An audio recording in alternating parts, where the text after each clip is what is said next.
guys, Brent here from E-piphany. Today I want to share with you a cinema that we built for our customer in Cape Town, Higgovale. You will see behind me a massive 150-inch acoustic transparent screen, and we're going to go into detail today with how we built the room, our challenges, our compromises we had to make, and just to explain to you as a viewer and also our future customers hopefully is what we can do from the ground up. So we do not just supply you with the material in terms of the screen and the projector and the sound, but we kind of figure out how we can integrate this into your living space. Every room we treat differently. No one room is the same. So in this case, we've got a open plan media room that follows up with a stairwell up to the house. So it's not a dedicated space where you've got 4 walls. So that's always the biggest challenge for us as integrators, is to have optimal performance, brightness on the screen and good sound without compromising or changing the layout of your house. So in this case, we had to keep the shell of the room, but we had to add layers such as acoustic panels on the side, acoustic drapes. We had to insulate the sound going throughout the house with acoustic material inside the roof. We use insulation in this regard. Today we're going to explain in detail what we've done and also the specs of the cinema, like what amplification we use, the amount of speakers, why we did that, and all the compromises we had to make. Alright, let's talk about specification. In the video side of things, we have a 150-inch 16:9 acoustic transparent screen. The reason for that is to place the speakers behind the screen to have the optimal height, especially for your center channel. So the sound plays through the screen rather than below or above. In our projector, we've got a 4K 6000 lumen Epson projector. The model is the QL3000B. It has a detachable lens, and we can spec out the lens throw ratio depending on where we need to place the projector. So we have full flexibility on placement. In this case, placements run about 4.5 meters from the screen, which generates a 150-inch diagonal size screen. For our speakers, we started with a LCR, left, center and right, behind the screen. Our challenge later on, due to the size of the screen, is that 3 speakers won't be enough. A lot of people are against this. We've got a lot of naysayers and questioning about comb filtering, etc. We'll get to that in a bit. We opted to go for 3 LCRs at the bottom and 3 LCRs in the top. So which results in 6 speakers behind the screen. We've got left, center, right, front wide, left and right, and center height, which gives you complete immersion from the bottom to the top of the screen.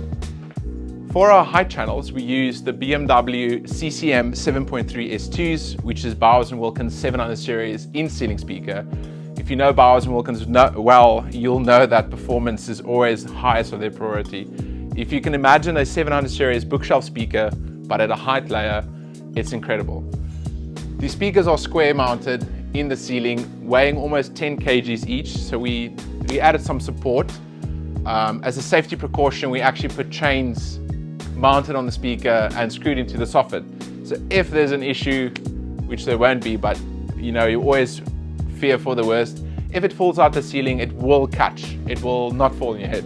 So where it's sitting now, it's secure, it's safe. I can probably hang from that speaker. For our surrounds, we use not Bowers & Wilkins, but we needed to look at a wedge style speaker, a speaker that can be mounted also at a height layer, not an ear level layer. We unfortunately didn't have the, like we spoke about, compromise. We had to look at speakers that can be mounted where they're visibly pleasing and also work for the room. So we chose the Ascendo Passive 6 on wall. It's a 45-degree speaker playing towards the listener, and these will act as your surround layer, and then we've got them at the back as well for surround back. Alright, so for our subwoofers, we've got 2 15-inch passive 700 series Bowers & Wilkins speakers, also located in the front. We were unable to put subwoofers at the back due to the pathway. So 2 passive subwoofers powered by the Bowers & Wilkins CDA2 HD, bridged, so we've got 1000 watt per subwoofer. Let's talk about components. what's driving the system, what's the brains of the operation. Let's get through it. For our processing, we've got a Marantz AV10 16-channel processor.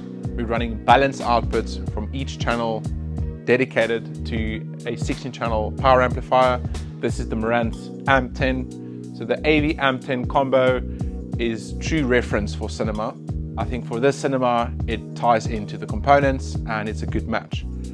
For our amplification for our subwoofers, we've got the Bowers & Wilkins CDA2 HD.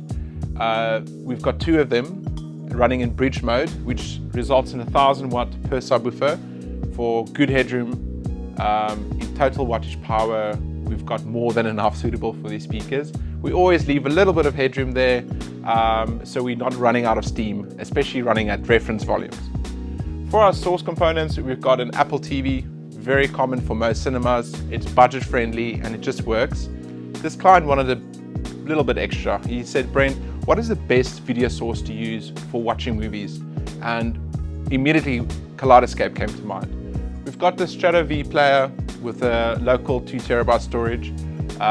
We chose this option because we have uncompressed, bit perfect video quality that plays through the client's favorite movies, which he purchased through a VPN, into the US store or the UK store. Each movie file is around about 150 gigs. So with his line speed, it takes around about 40 minutes to download. He can download the movies on his app on his way home. So when he comes home, the movie is ready to watch. For control, we've got a lot of aspects here in terms of shading. We've got HVAC, we've got lighting, we've got all of these components. So you can just imagine all the remotes we would have just to turn the cinema on. You would have sit with 6 or 8 remotes. So we went for a Control 4 Lite with a Halo remote bundle. The Halo remote is quite sleek from Control 4. It's got your push buttons with a touchscreen. So with the Control 4 Halo remote, you can choose one button to turn on the cinema and it will do the rest for you. If you select watch Apple TV, watch Kaleidoscope, it will do everything to ensure that the cinema is turned on and on that specific input. You can also control the lights, create macros. So if you choose watch movie, it will dim the lights, close the shades, it will turn on the aircon, and it will turn on all the components to the selected device. So which makes it very seamless and easy to use. So we've spoken about the video, the audio, the control system, the components. That's everything we need for cinema, right? Not really. We need to consider the room, and that is room acoustics, that is the climate, it's the lighting. It's all these things that really make it feel like a cinema, where you can sit down and enjoy and not hear all the reflections in your room, not freeze to death, or not have sun blaring through. So all these aspects is something that we consider, and we look at this normally from the start of the project.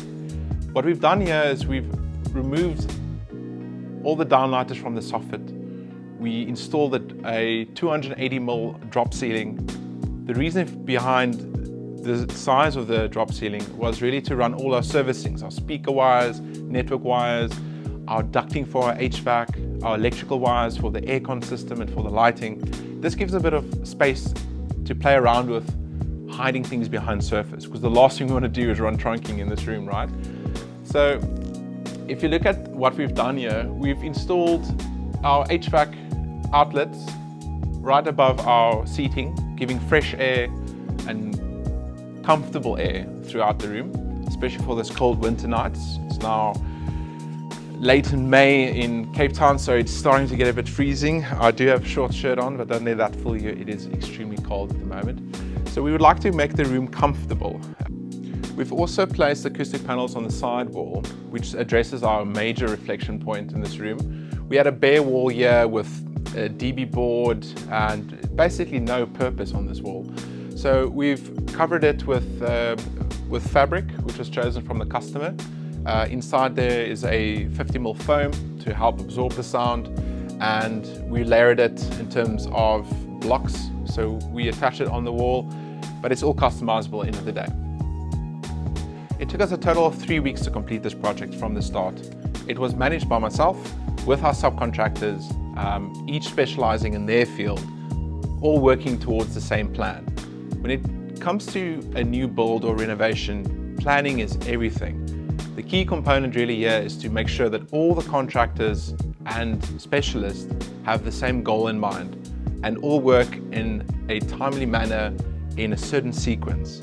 You can't have the painter come first and then the guy doing the drywalling and then the aircon guy all coming at the same spot. You need to time it. So we normally start with the dirty work first, like our ceiling, our structure work, our paint work. After that, we do the finer finishings like our electrical work, LED lighting as such, our trimmings, our vents, and then of course at the end we fit the cinema, we put the fabric on the wall, and that's how we do it. All right, that's a wrap on our Higgovale cinema. Thank you everyone for watching, and hope to see you guys soon for our next video.